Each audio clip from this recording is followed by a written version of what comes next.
सिर्फ मुल्क के खिलाफ नहीं बल्कि जिस मुल्क उस अपने मुल्क में दहशतगर्दों को पनाह देता है, जिसको अंग्रेजी में नॉन स्टेट एक्टर कहते हैं, ये एलईटी पाकिस्तान की हुकूमत की आईएसआई की एक नाजायज औलाद है। फाइनेंशियल एक्शन टास्क फोर्स है जिसको एफएटीएफ कहते हैं। हुकूमत की जिम्मेदारी यह है कि पाकिस्तान को ग्रे लिस्ट में डाले एफएटीएफ की।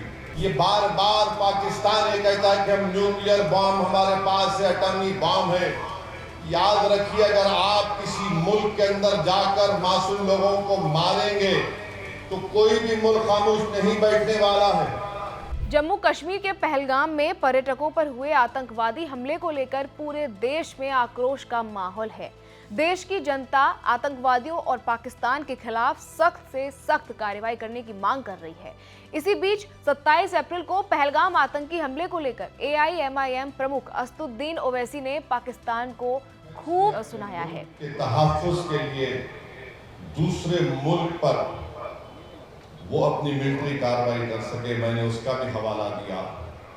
और ये आर्टिकल 51 सिर्फ मुल्क के खिलाफ नहीं बल्कि जिस मुल्क उस अपने मुल्क में दहशतगर्दों को पनाह देता है, जिसको अंग्रेजी में नॉन स्टेट एक्टर कहते हैं, ये एलईटी पाकिस्तान की हुकूमत की आईएसआई की एक नाजायज औलाद है।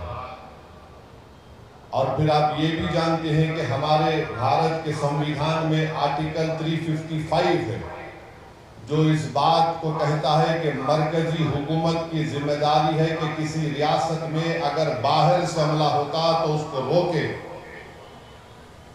और बैनुल-अक़वामी कानून हमको इस बात की इजाज़त देता है कि हम पाकिस्तान की एयरफोर्स, पाकिस्तान की नेवी का ब्लॉकेट करें, और करना भी चाहिए। हमको इस बात की इजाज़त देता है कि हम इंटरनेट का उनका उसको जैम करें, हैकिंग कराएं हमारे एथिकल हैकर्स के साथ जो इस मुल्क में बड़े पैमाने पर हैं। मैं मरकजी हुकूमत से इस बात का मुतालबा करता हूं, भारत के वजीर आज़म से, कि वो फाइनेंशियल एक्शन टास्क फोर्स है जिसको एफएटीएफ कहते हैं।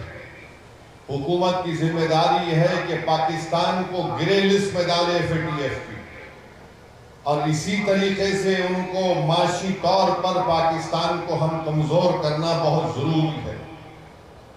और जो लोग आज पाकिस्तान में बैठकर बकवास करते हैं, मैं उनसे कहना चाह रहा हूं कि आप भारत से आपका वक्त आधा घंटे पीछे है। अब जैसा यहाँ 6:15 हो रहे हैं, वहां पर 6:45 हो रहे हैं, मौरो आधा घंटा पीछे नहीं है, वो आधी सदी भारत से पीछे है।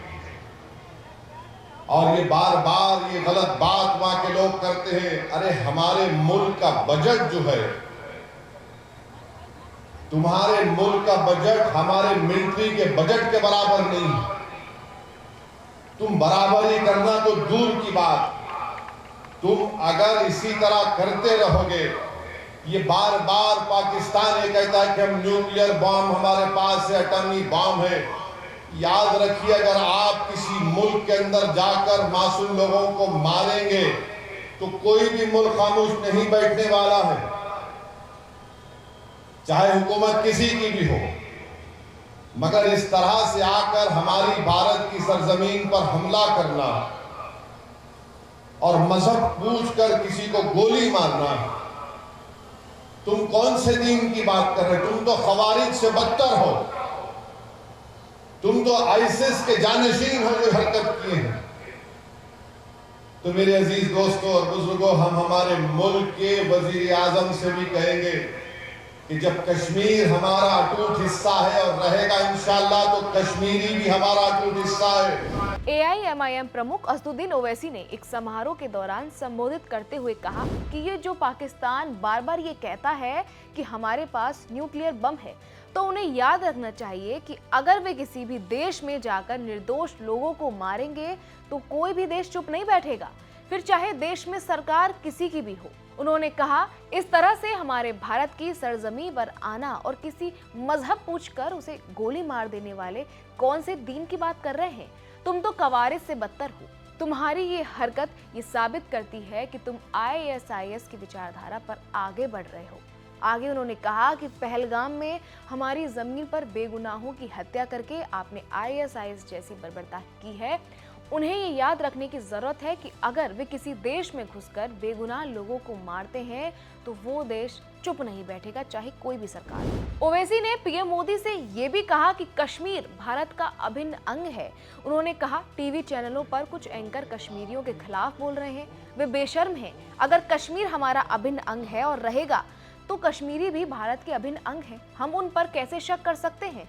सांसद ने कहा कि ये एक कश्मीरी था जिसने आतंकवादियों से लड़ते हुए अपनी जान दे दी और ये कश्मीरी था जिसने घायल बच्चे को अपनी पीठ पर लाद कर उसकी जान बचाने के लिए 40 मिनट तक पैदल चला। पहलगाम हमले पर ओवैसी ने जो कहा है आप खुद सुनिए। हमारे मुल्क के वजीर आजम से भी कहेंगे कि जब कश्मीर हमारा अटूट हिस्सा है और रहेगा इंशाअल्लाह तो कश्मीरी भी हमारा अटूट हिस्सा है।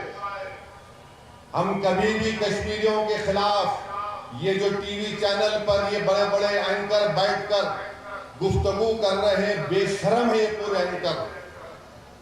अगर कश्मीर हमारा अटूट हिस्सा है और रहेगा तो कश्मीरी भी हमारा अटूट हिस्सा है।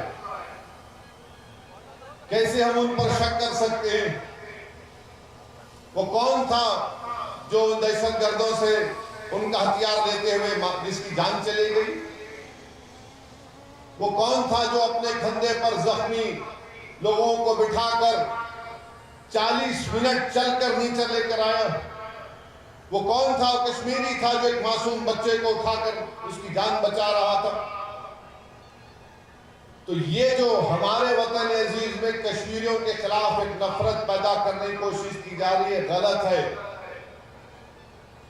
ऐसे नाजुक वक्त पे भारत को एक होकर जो पड़ोसी दुश्मन है उसके खिलाफ अगर जवाब देना है तो हमको मुत्तहिद रहना पड़ेगा।